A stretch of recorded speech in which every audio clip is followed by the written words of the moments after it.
Módulos 52 e 53. Grandes fluxos migratórios. Os grandes movimentos migratórios.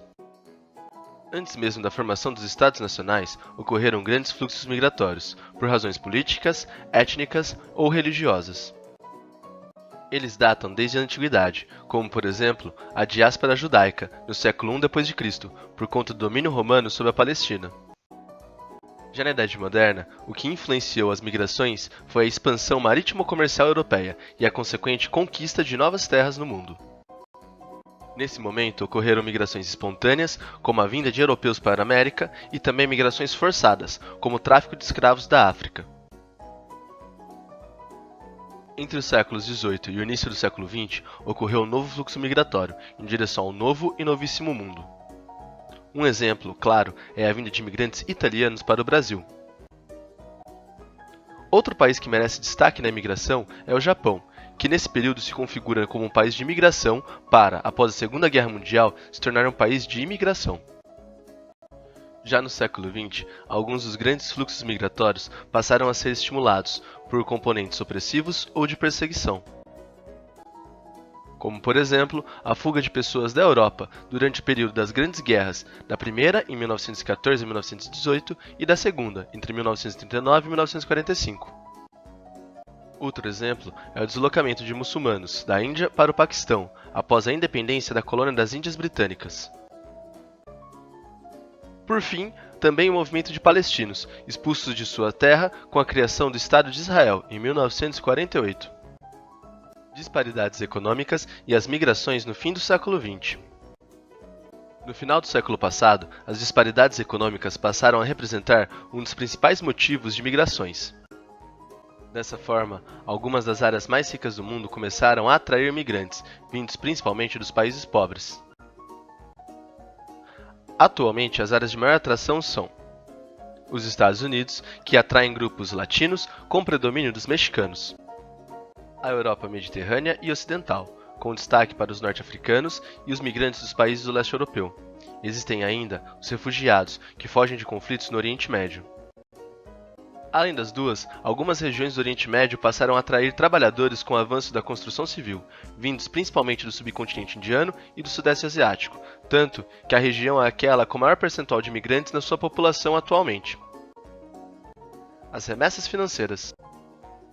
Muitos migrantes saem sozinhos de seus lares e vão para o mundo desenvolvido em busca de empregos.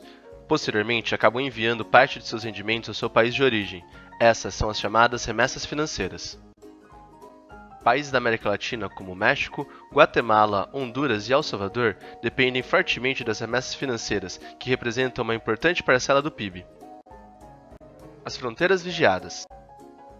No mundo de hoje, várias fronteiras passaram a ser fortificadas e apresentar obstáculos, com o objetivo de impedir, ou pelo menos dificultar, a imigração ilegal. Para tal, principalmente os países ricos implementaram um forte esquema de vigilância e controle nas suas divisas. Entre alguns dos exemplos dessas medidas estão os países da Europa, principalmente aqueles que se destacam por serem rotas de entrada no continente, como a Grécia, a Espanha e os países do leste. Além deles, a fronteira do México e dos Estados Unidos também é muito fortificada. A imigração para a Europa. África e Europa são continentes geograficamente próximos, mas socioeconomicamente muito distantes, e é por esse motivo que muitos africanos tentam atravessar o mar Mediterrâneo em busca de melhores condições de vida na Europa. As principais rotas de entrada são o Estreito de Gibraltar, entre a Espanha e o Marrocos, e as ilhas gregas e italianas. Por isso, ganharam destaque recentemente naufrágios que ocorreram com embarcações precárias que tentavam fazer a travessia entre a África e a Europa. Outro fluxo recente no continente é a migração de pessoas do leste europeu para a Europa Ocidental. Uma boa parte desses são naturais dos países que formavam o antigo bloco socialista e procuram trabalho nos países do oeste europeu, como França e Inglaterra. Mas há também uma outra parte, que é de refugiados e imigrantes vindos do Oriente Médio, como os sírios, que usam os países do leste europeu e a Turquia como porta de entrada na Europa. A fuga de cérebros. A fuga de cérebros corresponde ao deslocamento de mão de obra qualificada dos países pobres para os países ricos, que ocorre principalmente pela inexistência ou existência de poucos investimentos nos setores científicos dos países de origem. Um exemplo é a imigração de indianos que vão para os países desenvolvidos trabalhar no desenvolvimento de softwares.